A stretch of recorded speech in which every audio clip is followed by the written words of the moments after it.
અહીં જો ગોચર હતું, જો ચમનો ઝાડો હતો અને ચમની હેઠ હતી અને મારી હેઠ આગળ જવું છે અને ઘેરા પોચ કર્યા શિરાના લાવડાવવાના તો દેવી પૂજન કેટલું કહું સોનામાં સુગંધ ગળત મારી વાત આખી તમારું બેન નહીતર ઉનાળો આવ્યો તમારું બેન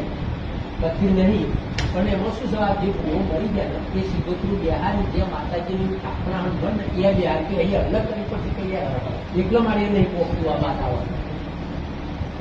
એટલે તમારું હોય તો બિહાડો જોડે તો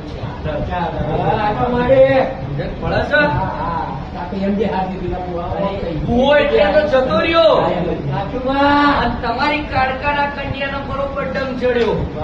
અને તમારા કરણિયા બે સિકોતર જબરી સજ નહીં એવું સજ અને એના ઝેર ચડ્યું બધા. હવે આ બધું કરવા જવામાં મજા નહીં પણ તને એક રસ્તો હાલું ચુમ્મો ને લે પૂરું થાય.